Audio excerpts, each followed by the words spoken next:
You're listening to Merykid Explains, an oral history of one artist's discography featuring facts, feelings, and most importantly, context. Now, maybe you stumbled here by accident, or perhaps you're listening on some faraway planet in some distant time, vibing off an ancient method of communication. Or maybe, just maybe, you're one of the dozens of die-hard Merykid fans that actually finds value in this content. Regardless, feel free to sit back, get comfortable, and listen along to the gentle ramblings of a man and his memories. This is Merykid Explains.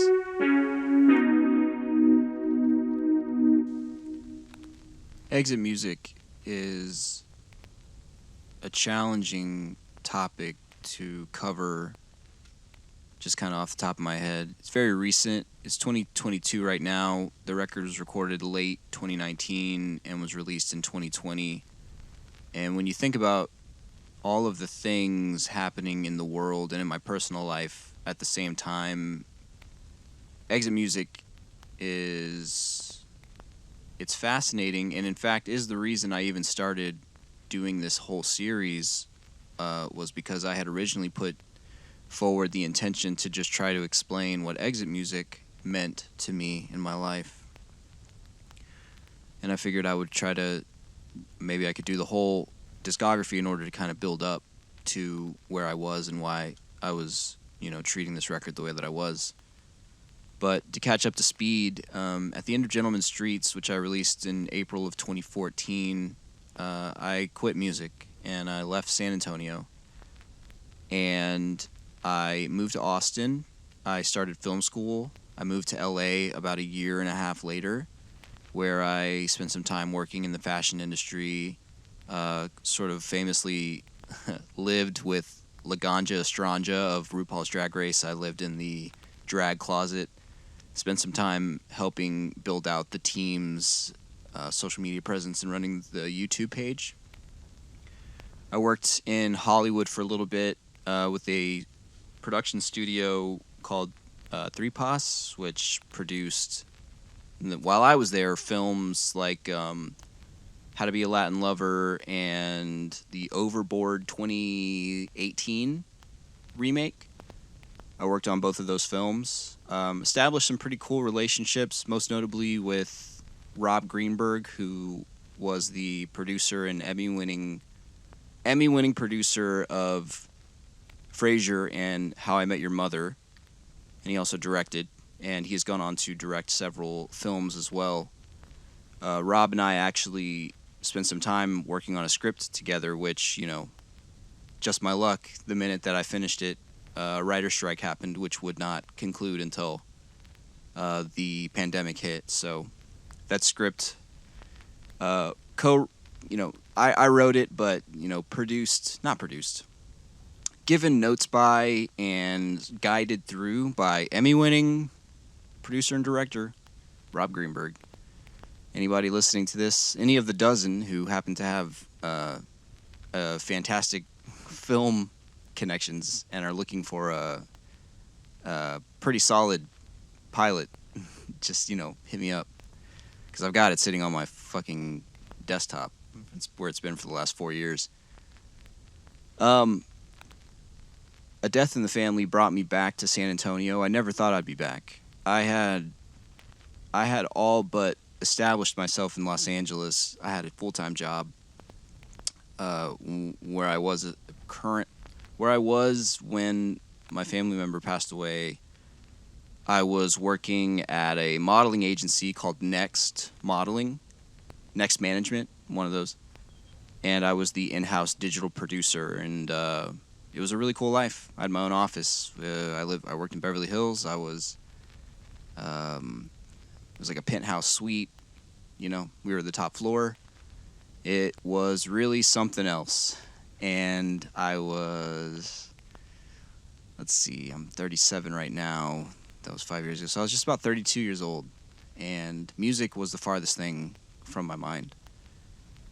But this death happened pretty tragically, and it kind of called me back to San Antonio. My sister had 2 young children that suddenly she was raising by herself. And I just kind of came back and put my hat in the ring to help my family do whatever it was that they needed, even if it was just moral support at the time. I certainly had no idea what the hell I was doing most of the time, but, you know, when I think about that situation, it's like, am I glad I came back? Not really. But would I do it again? Yeah, every time. That's how I see it.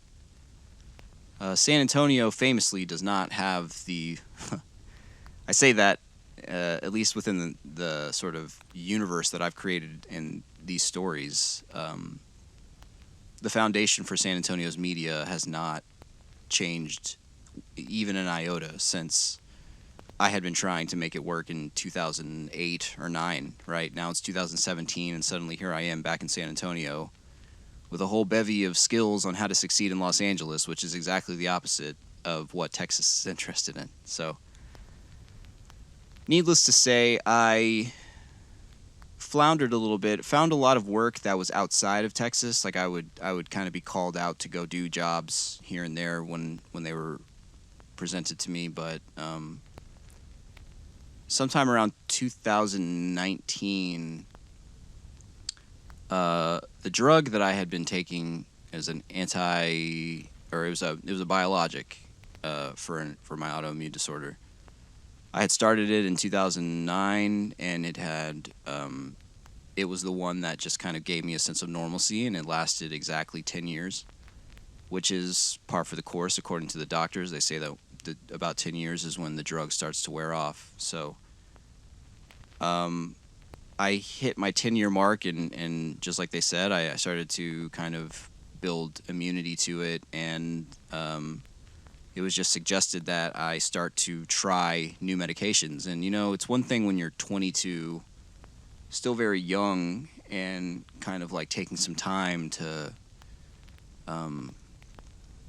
put your body to the limit. But now at 32, suddenly I was much more aware of the time I was losing and the kind of challenge that I was about to go through. But I didn't have a choice, and once again started the process of just throwing medicine at the wall to see what stuck. And almost immediately I was given this drug that completely threw off my sort of like balance, like my chemical balance in my body. It was like once I took it, I couldn't get out of bed for 2 days, and then suddenly for the next like 6 to 8 months, that's not even an exaggeration, my body was just in like a constant state of panic. Like everything that I did caused my body to go into a full-on panic attack. It was horrific. It was debilitating. We're talking the chemical imbalance plus the detox of the drug I'd been on for 10 years, which, you know, side effects of detoxing from this drug happen to be, you know, the simple things like suicidal thoughts and brain zaps. Now, that's fun. That's when bursts of electricity literally fire off in your brain. It's as if you got stunned with a taser in your brain. That's what it feels like. That's what it is. And that would happen at any time, usually when I was asleep. Imagine being asleep and being awoken by the sensation of your brain being zapped by electricity. It was basically torture. It was like psychological torture is the best way I can describe it. And what I found as I was desperately clinging to any semblance of normalcy, trying anything I could possibly do to find some way to battle all of this chaotic anxiety and sort of just absolute madness that my brain and body were going through, there was one moment where I picked up a guitar, an old electric guitar, and I just plugged it in, and I just started recording anything. And by God, if that feeling didn't go away in the moments that I was like focused on writing this music, suddenly I felt normal again. It was just like hijacking my brain. I was just like compartmentalizing the weird chaos and just focusing on writing music, it was like it parted the sea, so to speak, of my anxiety. And over the next several months, I just found that that tended to be the case. Like, music became the only thing that would calm my mind and my body. And so, in a completely unscripted, completely unplanned, and completely unexpected way, music basically forced its way back in. Literally forced its way back in to my life. A lot of exit music is based off of things that I wrote as I was desperately trying to fight off massive waves of chaos and anxiety, massive panic attacks. So a lot of this stuff is just what I was working on in those early days of tracking this stuff. It sounds to me like, when you listen to this music, it sounds very kind of somber and sad and dark, and it's very harsh, and it's very kind of weird. All of this is like, it's a little uneasy. Maybe like uneasy is the best way to describe it. And I channeled all of that into the kind of greater concept of the record. And so exit music is essentially the start to finish 24-hour cycle of a panic attack. And, you know, it ends with the sun coming back up, and I go outside, and everything's calm again. But everything that happens before that is just kind of like a descriptor of like the day-to-day experience. And details on the record, produced by Damian Rodriguez. Damian did the Texas Weather record. He was working on an album with, again, my friend Brandon McCormick, who was recording as Dooley. They were working on a project together, and it was with a conversation with Brandon at a bar sometime in like 2018, like way before I even started to deal with any of this stuff. In 2018, Brandon and I were at a bar, and he really asked me, like, really, sincerely, why can't you do one more? Why can't you do one more Merykid record? Just do it, end it the way that you want to. He didn't say, don't give up. He was like, okay, just end it right. And that stuck with me. I mean, I saw a lot of value to that, but, again, wasn't in any way thinking about music. But suddenly, as music forced its way into my life in 2019, I just thought, okay, well, what if I use all of this for some kind of good? At least it gives me a plan, or like gives me a goal of sorts to like keep writing and keep focusing my energies in order to like create this. And I took Brandon's words to heart, and I thought, all right, this is it. This is the end of Merykid. This is my exit music. Thus the title. Originally, I had actually wanted to call it Exit Music for a Film, as an homage to Radiohead. Exit Music for a Short Film. And a friend of mine talked me out of it. He said that the album would forever be associated with Radiohead as opposed to it standing on its own. So even to this day, I don't know if I made the right choice by not doing that, because, maybe someone listening to Radiohead would have accidentally stumbled onto mine. I thought it was a pretty good idea, but it does, it does force the album to stand on its own merit. So I guess there's some value in that too. I'm not sure if there's much more to say about. There's a lot to say about exit music, and I could go into the gritty details of like my day-to-day life, but it's really unnecessary. The truth is, I was in a really dark place. Music happened to be the only thing that made me feel better, and I gave it what I believed to be the honor of all of the things that I had ever put into it. It was like, you know, Michael Jordan suiting up one last time to help the Looney Tunes fight the Monstars or whatever. I just sort of brushed off my ego and thought, okay, I don't know who this is for. I don't know who I think is going to be listening to this, but maybe this is good for my soul. And it gave me some sense of closure. Closure really might have been the best goalpost for this project, aside from it literally keeping me from going to the insane asylum. So without further ado, here is the track list in the context of the record Exit Music. 2019 AD starts with my friend Elizabeth True, a very, very good dear friend of mine who is a very talented actor. We met in acting class in Austin, and she kind of became, in the sort of like post-San Antonio era of my life, she became like my ride or die friend, one of them.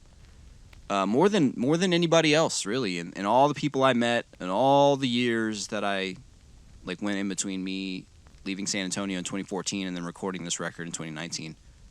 Elizabeth, who, you know, to her friends, she goes by Betty. Betty really was just one of my best friends and really was involved in this period of my life, even though she was still in Austin, and just when I was struggling, like, you know, she would check in on me, and she was constantly making sure that everything was okay, lending me some kind words or you know, just was there when I was going through it. And so this is her voice starts the project, and the words like, do you see it, a big house, the kids in the yard. This is me immediately embracing this idea that the world we were promised, like this life, this happy marriage, kids, picket fence, it didn't exist for me anymore. And this was kind of me, and this is a really hard thing to do. I mean, imagine being a 32-year-old man having to come to terms with the fact that you probably are not going to have the life that you've just been raised and been conditioned for decades that you are going to have. You have to have. And immediately I start on that sort of sweet, scary sounding voiceover, like, we did this, can you see it, it's so close, everything, okay, now open your eyes. And so this starts the journey of this record where, like, I've just woken up for the first time and the day has begun. And immediately this harsh cymbal, like reverse cymbal and 808 drum, just jarringly come in. And I think that I took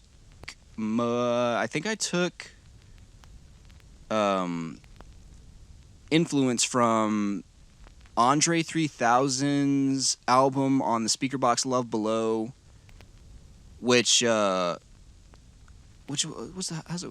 All the boys and girls want man to man. Vibrate. Yeah, Vibrate. Vibrate, I think the song is. That was me really, really liking how that sounded, and so I kind of went with that sort of harsh reverse cymbal as the instrumentation. And the filtered vocals, I actually tracked these at my apartment. This whole album was done at my place except for the very last song. I did that at Damien's studio. But basically the way that it would work is that I wrote all the music and mixed my version of it, and then I would take it to Damien, all the stems, and then I would sing vocals at his studio with a better vocal booth. But the actual filtered vocals that come in that start 2019 AD, I tracked at my actual house. And it's really me letting go and sort of as being as plain-spokenly embracing the challenges of my life as possible. You know, it's just as openly vulnerable as I can possibly be. The lyrics and the intention of this record, not only as Exit Music to be the last Merykid record, one that I could be proud of leaving on, but it was really also sort of trying to give exit to most of my demons that I had been holding on to for a long time. It was me sort of trying to establish an ending point to a lot of things. And it's as bare bones as it can be. Like, from a message standpoint, it's, you know, if this was the last song I ever made, what would it be for? What would I say? This is literally what I was asking myself as I was writing this shit. The other thing that's really important about this song, first of all, 2019 AD is one of those songs that, as a producer and as an artist, it's one of those ones that I know that nothing else has ever sounded like this. I mean, there are elements of it that you could say, like, oh, that sounds like that. That sounds, he got that from the Andre 3000 track. But this song, with all of these elements the way that they are, there's nothing else that could ever be like, this is exactly, this 3 minutes, however long this is. This 3.5 minutes is exactly like this other song. Like, it's not. 2019 AD is one of my favorite productions from a music, like from the music standpoint. I'm very, very happy with it. And it also, of course, lends it to not being able to be played or picked up anywhere because it just simply doesn't sound like anything else. There's no audience for a song that sounds like One of One yet. And then, lastly, 2019 AD, obviously a biblical reference, and I do mention God, like my relationship with God in this song. But what it stands for is 2019 American Dream, and the refrain, it would seem, staying alive is the 2019 American Dream. That hit a lot different when this album came out in 2020. 2 weeks after the pandemic hit, and everybody was scared of COVID and dying. Suddenly, here I was predicting the fucking lockdown. Like some kind of fucking prophet. I could not... This record is crazy. The way this whole thing came out, in 2 weeks into the lockdown, where a viral new virus has, like, taken over the world, shut down the world. Here I come singing, it would seem that staying alive is a 2019 American Dream. It's unfair. It's unfair sometimes that I don't have more fame and an audience than I do currently. Honestly, because I feel like that would have mattered. If anybody who mattered in the industry picked that up at whatsoever, I feel like that should have meant something. But if you're listening to this in some space, place, or time that's beyond my understanding, you get to hear it from me. I could not believe the chances. What are the chances of writing that in 2019 and then having it come out? I set the release date, obviously, before COVID existed, but it got released right in the beginning of the pandemic, and that was the first fucking song. The 2019 American Dream. Yeah, the world before COVID. So, Exit Music, the song, I kind of liked the idea of, I think this maybe was inspired by Kendrick's Damn, which he released the second edition of it was like completely in reverse, which I hold as being like a much more superior record. But Exit Music is just the sound of, a little bit of noise in the studio, a couple horn players, Damien himself is playing trumpet, and we just tracked and tracked and tracked. It's like 3 people, and we just tracked like 150 takes and piled it all on there. That's 150 different takes of horns. And then it goes right into Awake Part 1. Now, Awake Part 1 is the exact kind of like darkest, it's like the darkest moment of the night, more or less. It's kind of a darker point in the record. It's a pretty dark sounding song. The beat of this is kind of written around that Tyler, the Creator song with Frank Ocean on it. The golden rubbers in these denim pockets. You're alone in your bedroom, no sleeping alone in your bed. It's kind of the same beat. I think it ended up being the same BPM, and I was just sort of referencing that as I was working on this. And I even rap in this one, which, it's funny. Like like people who listen to the record, friends or acquaintances or listeners who were in their sort of like younger 20s, like that was kind of one of the first things that came up. They were like, "Oh, you're rapping in this." But yeah, the subject matter, Awake Part 1, the original name of this was actually Monster in the Attic, which is my way of referencing anxiety, right? Like the monster in the attic of my brain. And so the lyrics as like head static, automatic, it's the time it's the time I'm about to meet the monster in the attic. Like that's just me describing living with these like brain zaps that would jolt me out of bed, out of my sleep, and into a panic attack. Like I'd wake up in a panic attack, waking up panicking. Head static, automatic. It's the time I'm about to meet the monster in the attic. Yeah, the moment that I wake up and he starts to attack, I already know that there's no point in me fighting back.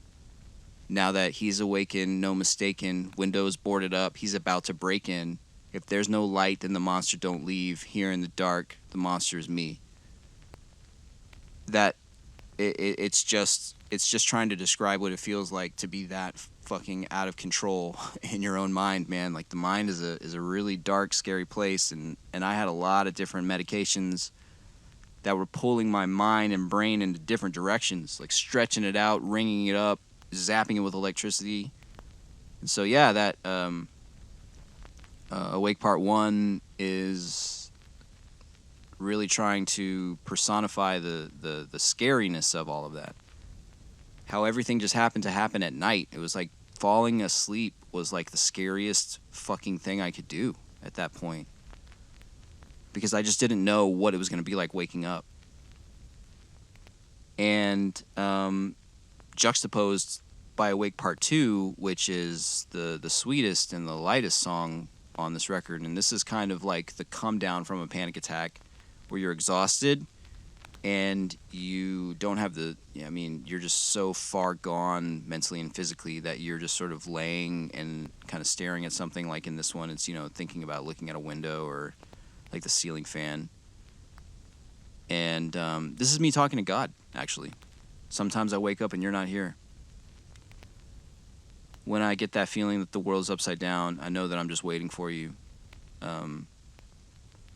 I know that I'm waiting on you, I think is how the lyrics go. This is me like really just not understanding the fragility of my own humanity and just bizarrely questioning whatever higher power is listening. But I'm really proud of this beat. From a production standpoint, again, this beat is nice, and this guitar solo I'm also proud of. I had a Gibson Flying V at the time, and so I tracked it on the Flying V. God, I never should have sold that guitar. I wish I still had it. I think about that guitar all the time. It's one of the ones I got away. But yeah, I tracked this on the Gibson Flying V, and this beat I really like a lot. The song's very sweet. And then it goes into 4:01 a.m. 4:01 a.m. I think 4:01 is kind of like the saddest time. 4:01 a.m. is the saddest time if you're awake. If you're awake and you're unfulfilled, then 4:01 a.m. is the saddest moment of the day. It's way too deep into the night for you to get a restful sleep. It's way too early for you to be comfortable. Nothing good is happening. And it's like 4 a.m. is a nice round number, and then like once 4:01 a.m. starts, you're kind of trapped in like whatever mood you're feeling in that moment. It's not 4:01 a.m. much worse than 4 a.m. This starts with a really cool spoken word conversation. I actually caught this is a conversation between Brandon McCormick and I that took place in 2013, maybe even 2012. And if you remember, Carlton Zeus was at my house with a videographer, and they were looking at my house as a location for a music video. And Brandon and I were roommates at the time, and we stepped outside and we were having this conversation, and I was sort of going through something. I don't remember. But this is a real conversation where Brandon, in an effort to kind of distract me, is just sort of pontificating about the idea of influencing people. This was before. What I love about it is that this was before influencers were a thing. But to touch on the idea of being afraid that you're not influencing someone really lands on the pulse of where the world was in 2019 and 2020, where being an influencer is seemingly the most important motivation of every person, male, man, woman, and child, and everything in between, wakes up every day thinking and wondering, what can I say that's going to get more attention? What can I do that's going to get people to pay attention to me? It doesn't matter what part of the country I ruin or what part of anything that gets destroyed in its wake, as long as it gets me more views. Who am I influencing? So I really love the conversation that we're having, and a lot of it plays to just sort of Brandon's kind of like poetic take on his own, I don't know, unease about life. And this was in 2013, right? And then of course the way that it wraps up, where I'm just like, hey, it's cold outside. And he said, I was out here for you, man. I was like, nah, I really appreciate it. I was really tripping. And I originally chopped that, so when like I was really tripping, and I kept the slowed down part, but I didn't keep the cut. And then it goes into this really beautiful kind of you got to imagine it being 4:01 a.m. and me just like pacing in a circle around my room. That's really like the vibe I'm trying to get off this. It's very dark and late, and I'm up way too late, and I'm very tired, and I'm pacing. And what am I saying? Like, what am I talking? These are the conversations I'm saying to myself. Looking back, I know that it was wrong. You wanted my love. You borrowed my love, and all I wanted was for you to own it. The only allusion I make to like a romantic thing, I think I wrote that part years earlier, and it fits so well that I just couldn't hear the song without it, so I just built around it. I leaned into the romantic element of it. There's the part, it's 1 a.m., 2 a.m., 3 a.m., it's 4 a.m. I'm just thinking that maybe it's 1 a.m. Thinking about how it could be 4:01 a.m. Yeah, like, so, from a moment, like, I'm trying to think of the second verse. The part that I really like, there's a very dramatic, and I purposefully so asked Damien to help me with the concept of, like, where I do this thing where I'm like, for a moment. Like, it's very, like, we boost the decibel a little bit on the vocal, and, like, we added, like, a little bit more reverb. For a moment, to close my eyes and fall asleep. Right, so it's just like a lone figure in the darkest cave, the darkest part of the night, just sort of wailing out, and it talks about falling asleep, and then midway through, so this is actually kind of cool. So I wrote the most of the core of this song was written in like 2018, like the beat and then like the first line, and I just always knew I wanted to do something with it. Like, I had just kind of played around with it, and what I ended up doing with the bridge was hard. Like, I worked on the bridge a lot, and there were a lot of different things that went into that space. And it was only when I had a pack of beats or like musical moments from a friend of mine, Diego Chavez, who's one half of the group AM Architect.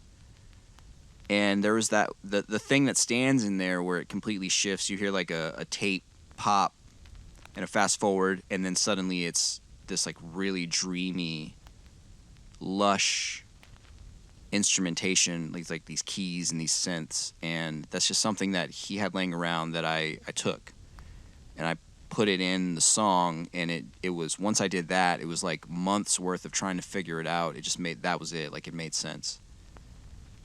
And so that's supposed to be like I've fallen asleep again. This is my dream moment, and that's where it's like pretty heavily vocoded. I think auto-tuned vocals, and it was really kind of modeled after what like Travis Scott was doing a lot. I think he had just done Astroworld had come out recently-ish, probably in the last like couple years. But still, there were just like the way that he sort of like finely tunes the use of his vocals like as it's auto-tuned. There were just little things that I did here and there, just kind of like pitch shifted it down, but it's still auto-tuned, so you kind of like hear it trailing off in a direction. But I love the feeling of that moment. If I see the morning, then I can see your face. You know all about it, and still you never came. Hour after hour, it's not that I'm afraid, but my mind is playing tricks on me, it's like I'm in a cave. If I see the moment, then I...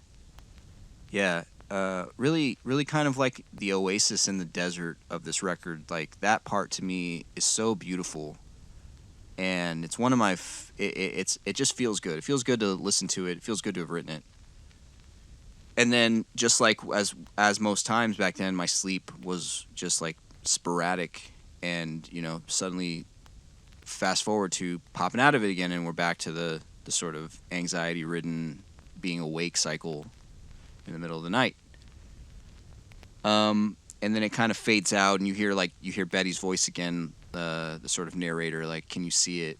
It's kind of like alluding to me. Am I dreaming again, or am I awake? Like, this is all sort of blurring the lines here. Track number 6, Sick Day. Sick Day is kind of a banger. I mean, there are people who have come back. There's a good amount of people who have listened to this album. I think this one is the most easily accessible on first listen. If you were to play through the whole record, like, this one has like a good beat, and it's fast paced, and it's got energy to it, and so it's really easy to walk away being like Sick Day is like the track, which some people do think that it is for this record. It's really interesting to me. It's such a throwaway. This is not one of the more developed tracks, but it really is just it's as honest as I can be about what it feels like to be trapped and like being sick. Every time I open up my eyes, I hear it falling faster than I can hold on to my Shinoda voice that's in my head.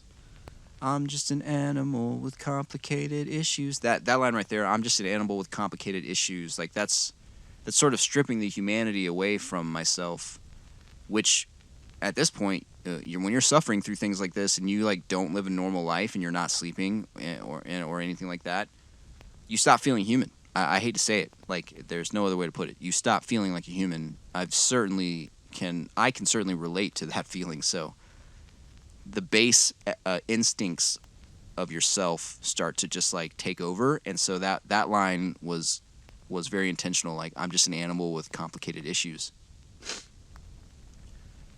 And I'm trying to remember what it was like before this, is basically what I'm saying. I'm trying to remember what it was like before I was dealing with this problem. And so Sick Day, it's got like, it's got its little banger beat, like it's hyped up, it's a hype track. And then at the end, it shifts into something that was pretty inspired by Tom York had just released. Is it Animus? I don't think it's Animus. It's the whatever solo album Tom York put out in like 2018 or 2019. Very synth heavy, and I was listening to it a lot. And so this little outro of Sick Day is very inspired by Tom York's record that he had put out at the time. And the one thing of note here is that the whispering vocals that are kind of phasing in and out. Originally, I wrote "It's in my head" because it's like a continuation of the lyrics, and I was sort of talking about like, is my pain in my head? Am I making it up? Is it real? Whatever. Damien kind of like, I don't want to say insisted, but he was like, what if you wrote "You're in my head"? And when you're in the studio, you have to. This is it. When you're in the studio and you're working with someone a lot, you find that it's best to sometimes just like give in to their ideas. If I was a real control freak, and I mean like Kanye level, Steve Jobs level control freak, which who's to say that I won't become that one day if I actually ever have like a real budget or like people buying into my vision. But what I found is that it's easy and it's good sometimes to just like let someone who's also involved in the process just like have a win with their ideas, because a lot of people have a lot of ideas. You really have to know which ones you can let them get away with without it derailing too much of your project.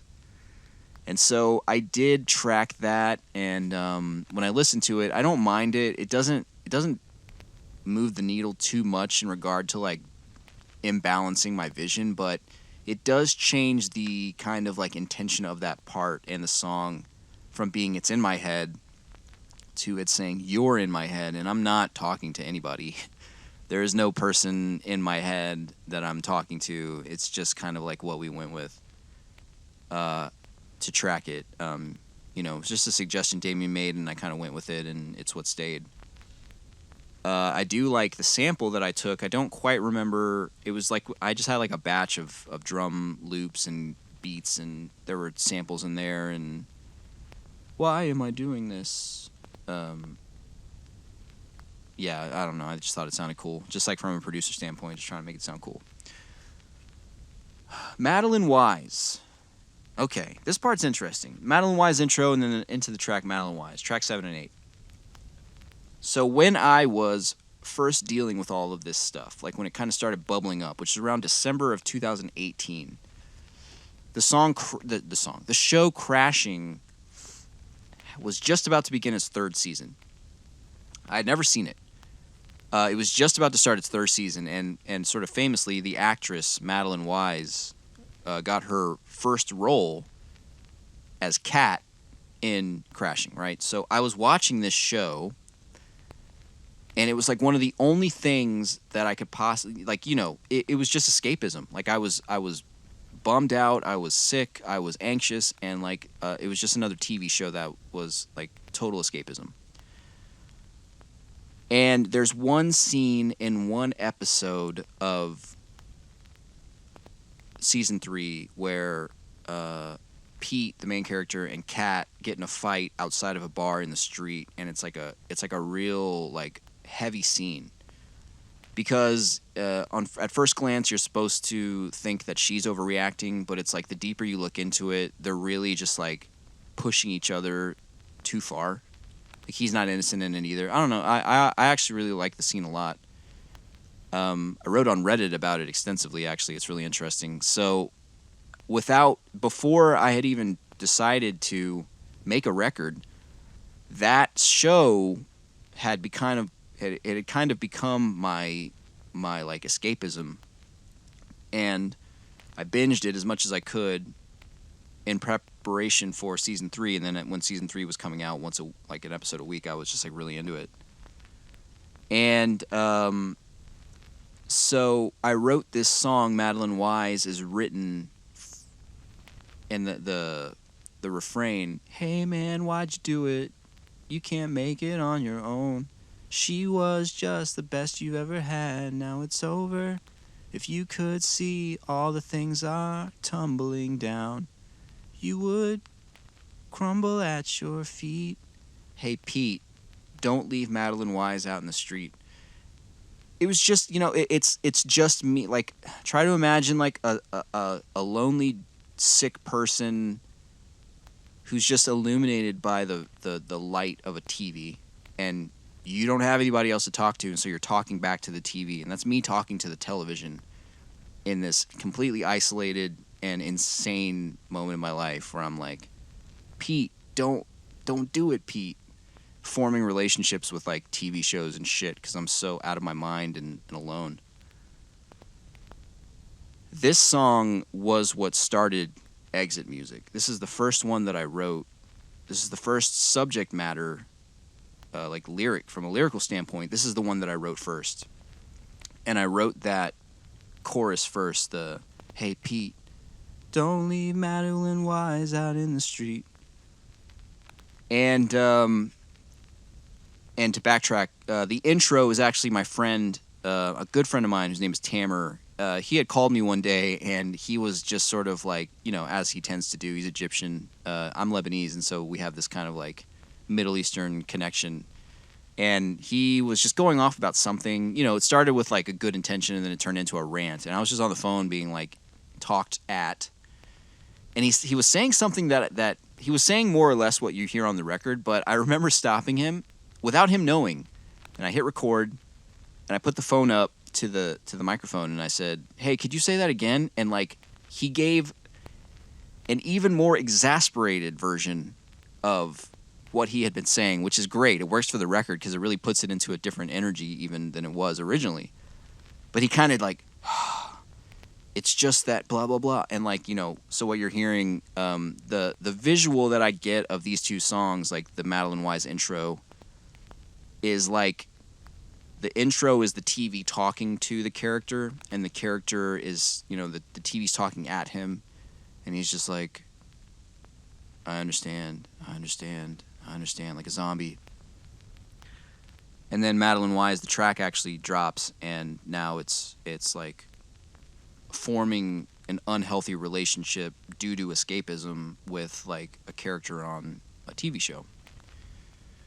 Interestingly enough, again, this record came out in like early 2020, and I immediately reached out to Madeline Wise's management company, because there was a chance, like she was still a small enough, like the show had just ended, she had not done any other roles, she had less than 10,000 followers on Instagram, and she was averaging maybe like a couple hundred likes per post, which was, I'm not that far off from me, to be honest. And I knew that there was a shot that she was still in a place where if this worked out, she might be willing to, like, I don't know, promote it or get caught up and like make. What I asked was, what would it take to get her in a music video? At least, what would it take to just get her to acknowledge that she heard it? Like, let me send her a record, like a vinyl copy of this album, so that she can just have it. Like, she's an artist, I'm an artist. Something she did, a scene in a TV show, inspired me to write about it. And I just don't see I thought it was cool, man. Like, I was excited about that. I thought there was a real chance of that connection. Her management team shot that down real fucking fast. And it is cool to this day that, like, her official manager did, like, respond to me. And, I kind of gave my whole spiel. I was like, look, I'm a musician. I wrote this. Is there any way possible, whatever fee, just give me a number. Give me an amount it would take for me to get her in a music video. And they wrote back and said, no. That was it. They didn't say anything else. I don't even think they signed off. I wasn't like, no, kindest regards, Madeline Wise's management team. It was just no, like, period. Yeah, and again, like, hey, Madeline Wise, if you're listening to this, which I know you're not, I really tried, and I really wanted you to just have this record and sort of like take it as a token of appreciation for a moment in a TV show that really resonated with me, another artist. You were great. In the years following, you know this, and to the audience who doesn't, she has gone on to be in several other high-profile shows, Curb Your Enthusiasm one, and now she's like, just taking off. A real critical darling, Madeline Wise. But back in those days, she was just getting her feet wet in the TV world on Crashing, and I was a big fan. So I promise, Madeline Wise, I promise.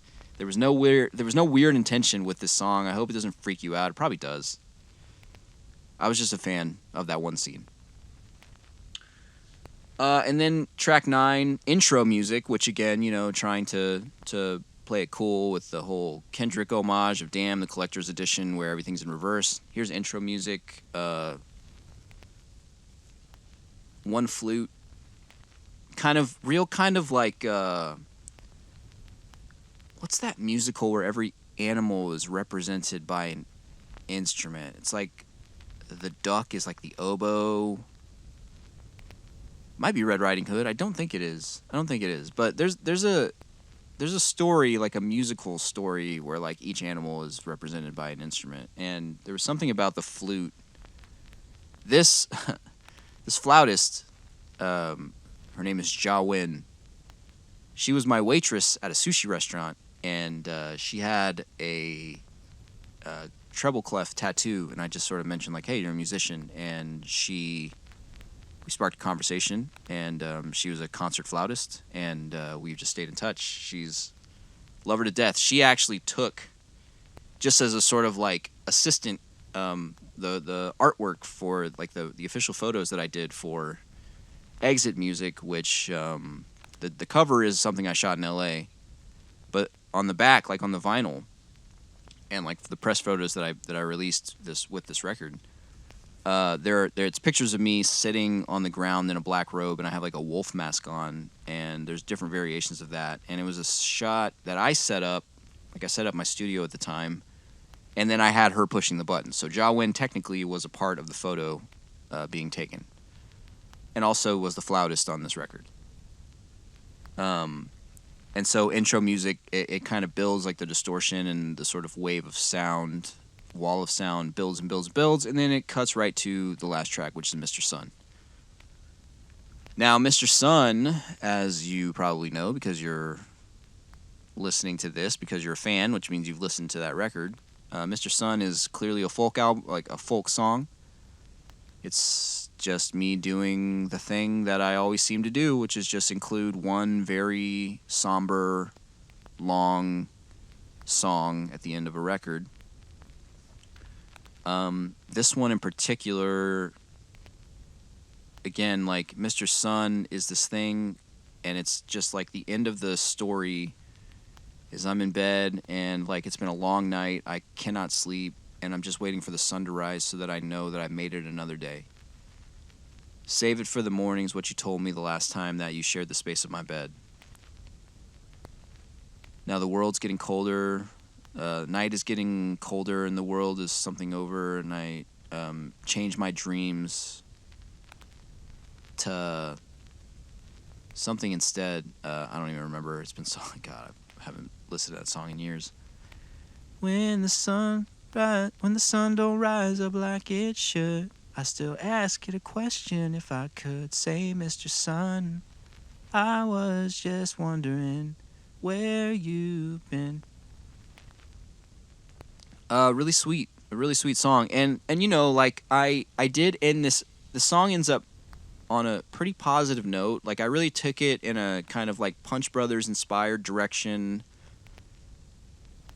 So the spoken word part is from like, it's me listening to like, you know, the I'm wide awake, it's morning from Bright Eyes, how he starts the record, talking about the airplane.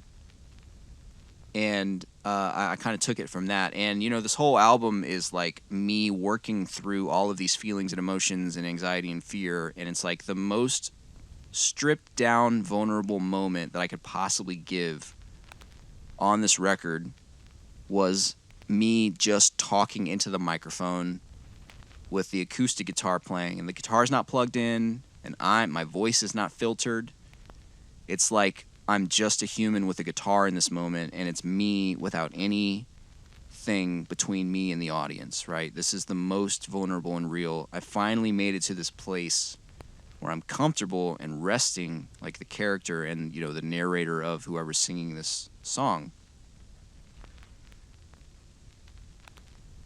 It's unscripted. I'm just sort of talking my piece, and then it comes back into this sort of like Punch Brothers inspired, like real major key, like, if the light was shining, would you still run away? Like real kind of major folk vibes.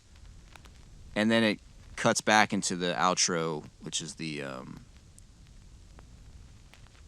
just sort of like we've got Damien playing the upright bass, bowing it, and I'm playing a little bit of drums, and we got the guitar, and there's like some affected vocals, and the song just kind of it goes on until it ends, and then you can hear like the microphone is on, so you hear the sound of me putting the guitar down, and I'm walking out of the studio, and I open the door, and then you hear the sound of the birds and like the wind outside. and it fades on that. And so it's a really positive note that this song and album ends on, which it's by design because the whole thing was very heavy, and I wanted to give resolution to the listener. I think that that's okay. I think that's kind of a satisfying end to, this journey that we've all been on, right? It's just a choice you make as a writer.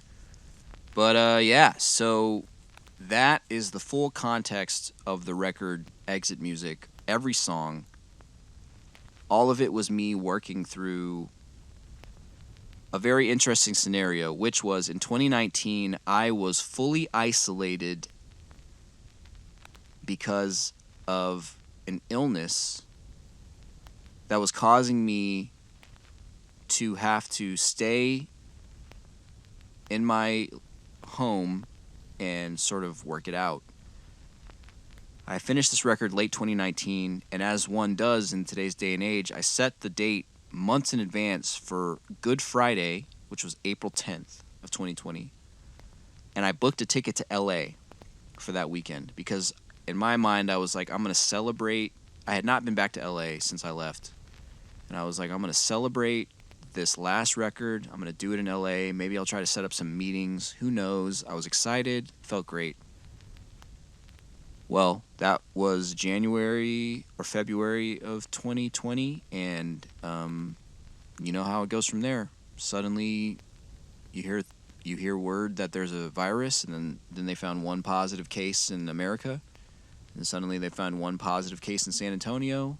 Suddenly, Carlos Boozer is rubbing all the microphones, and then the next day Carlos Boozer has COVID, and then the next day the NBA is shut down, then South by Southwest, and then America, and then the world. And it all happened so fast, and in the midst of this chaos, which in 2022 we're still dealing with the aftermath, just in ways that are so sad and troubling sometimes. Like as a country and as a world, we're still dealing with the aftermath of this, but it just out of nowhere, it was like one day you just get an email. First I get an email from the airlines, and they're like, we're refunding your tickets, you can't go to LA, you're not allowed, which is pretty intense itself. And then as these days tend to blur into each other and everything is so high alert because every day you're getting new information about COVID, which was still very fresh in April. It's like suddenly one day I just get an email like, hey, your album's out. Exit Music it's like a congratulations email from Spotify or something. Congratulations, your album is out. And I was so just taken aback at the absurdity of the world in which I had released this album. It wasn't the same world as when I recorded it. And the even weirder thing is that I, again, had recorded an album about being trapped in my room due to an illness. And when it got released, the whole world was trapped in their fucking rooms due to an illness. And I'll never understand. I'm sorry. Like when I go to if and when I go to heaven and I have a conversation with God and we have he's like, you get 3 questions about your life. I'm going to say what the fuck? What sign were you sending me? What purpose was I supposed to take from this giant aha moment of everything that I wrote my album about created the world around me when it came out in 2020? What was I supposed to take from that? And I look forward to hearing that. And if there are any scholars, whatever planet this is being broadcast to or whatever, in 2090, whatever, 2999, maybe with the context of history that has taken place since then, maybe you understand what it all meant. Maybe 5 years from 2022, which I can't see it, but 5 years from now it comes out and adds some significance to history. But for what it is now, it was an album that was released in a time where there was so little room to celebrate a record that it basically was released to nothing. I dare say that before my most recent year, 2022, being a sort of prolific year musically, I dare say that less than 20 people, I think, ever listened to it. There was no emotional space in the year 2020 to celebrate anything because we were all fighting for our mental health and like just fighting for our sanity at that point. The world had changed. It's still changed. Like we were just like as a world, we were in disbelief watching like borders close and entire towns be put on lockdown. Dead bodies being like shoveled into refrigerated trucks, buried in ditches. Like just it was like The Walking Dead. Only not as entertaining. It was real. And yeah, that's where Exit Music got released into that landscape. And keep in mind, again, like take it all the way back. I had not released music in 5 years.